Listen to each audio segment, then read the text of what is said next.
ओम नमः शिवाय। शिवजी सदा सहाय। ओम नमः शिवाय। गुरुजी सदा सहाय। पार्वती की बात सुनकर जटाधारी ब्राह्मण का शिव की निंदा करते हुए पार्वती को उनकी ओर से मन को हटा लेने का आदेश देना। पार्वती जी बोली, जटाधारी विप्रवर, मेरा सारा वृतांत सुनिए। मेरी सीख सीख सखी ने जो कुछ कहा है वह ज्यों का त्यों सत्य है, उसमें असत्य कुछ भी नहीं है।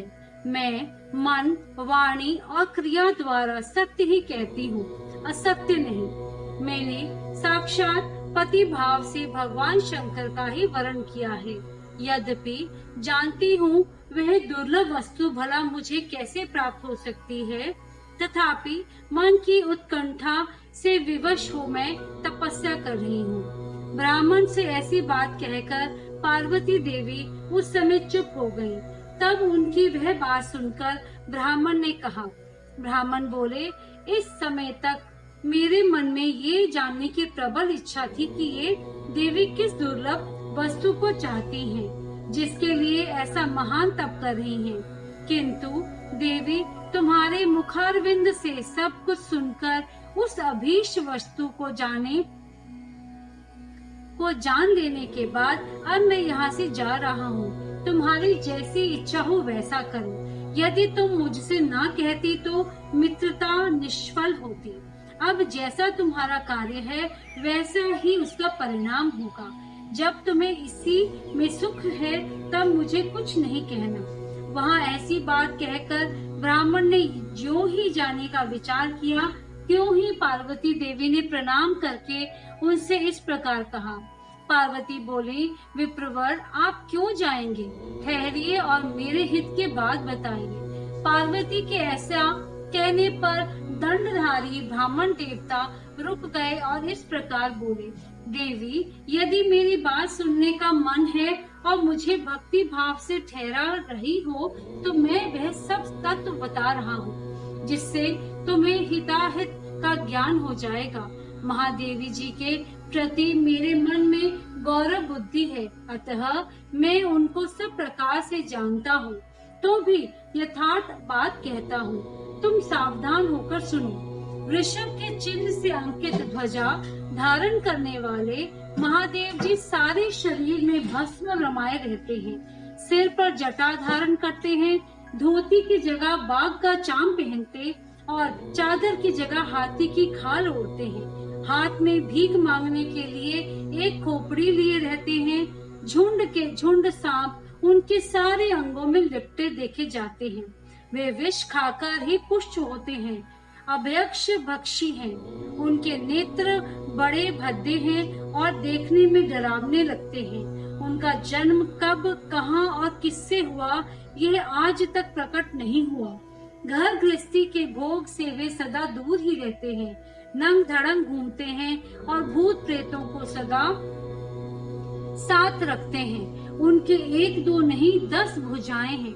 देवी, मैं समझ नहीं पाता कि किस कारण से तुम उन्हें अपना पति बनाना चाहती हो। तुम्हारा ज्ञान कहाँ चला गया है? इस बात को आज सोच विचार कर मुझे बताओ। दक्ष ने अपने यज्ञ में अपनी ही पुत्री सती को केवल यही सोचकर नहीं बुलाया कि वह कपालधारी भिक्षु की भार्या है। इतना ही नहीं, उन्होंने यज्ञ के भाग देने के लिए सब देवताओं को बुलाया, किंतु शंभु को छोड़ दिया। सती उसी अपमान के कारण अत्यंत क्रोध से व्याकुल हो उठी।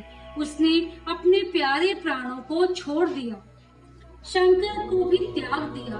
तुम तो स्त्रियों में रत्न हो, तुम्हारे पिता समस्त पर्वतों के राजा हैं, फिर तुम क्यों इस उग्र तपस्या के द्वारा वैसे पति को पाने की अभिलाषा करती हो? सोने की मुद्रा देकर बदले में उतना ही बड़ा कांच लेना चाहती हो।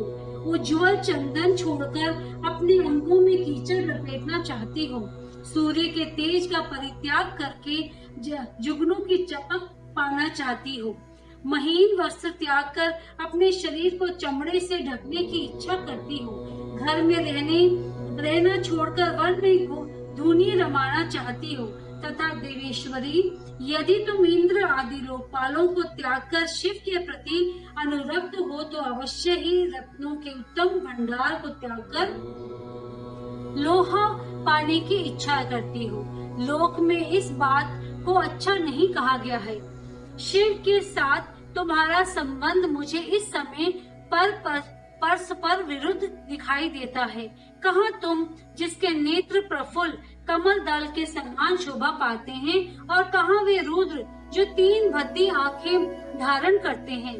तुम तो चंद्रमुखी हो और शिव पंचमुख कहे गए हैं। तुम्हारे सिर पर दिव्य वेणी सर्पणी सी शोभा पा रही है, परंतु शिव के मस्तक पर जो जटा जूट बताया जाता है वे प्रसिद्ध ही है। तुम्हारे अंग में चंदन का अंगराग होगा और शिव के शरीर में चिता का भस्म। कहाँ तुम्हारी सुंदर मृदुल साड़ी, और कहाँ शंकर जी के उपयोग में आने वाले हाथी की खाल।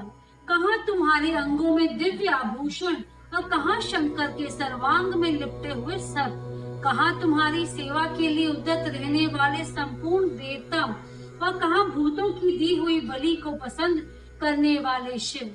कहाँ तो मृदंग की मधुर ध्वनि, और कहाँ डमरू की डिमडिम। कहाँ भेरियों के समूह की गड़गड़ाहट, और कहाँ अशुभ श्रृंगनाद। कहाँ धक्का का शब्द, और कहाँ अशुभ गलनाद। तुम्हारा यह उत्तम रूप शिव के योग्य कदापि नहीं है।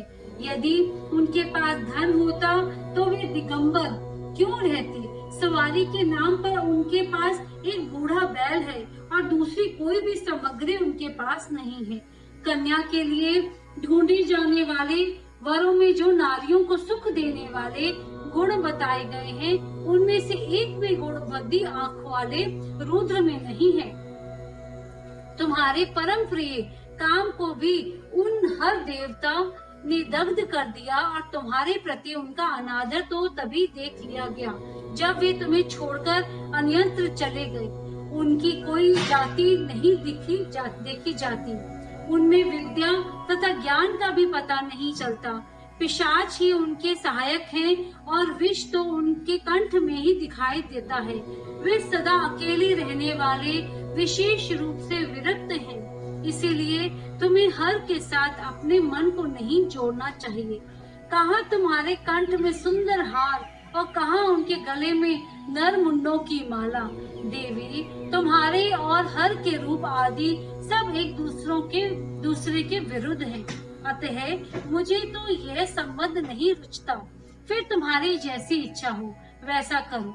संसार में जो कुछ भी असदस्तु है वह सब तुम स्वयं चाहने लगी हो। अतः मैं कहता हूँ कि तुम उस असतः की ओर से अपने मन को हटा लो, अन्यथा जो चाहो वह कहो, मुझे कुछ नहीं कहना। ब्रह्मा जी कहते हैं, नारद, ये बात सुनकर पार्वती शिव की निंदा करने वाले ब्राह्मण पर मन ही मन कुपित हो उठी और उससे इस प्रकार बोली। अध्याय 27 समाप्त।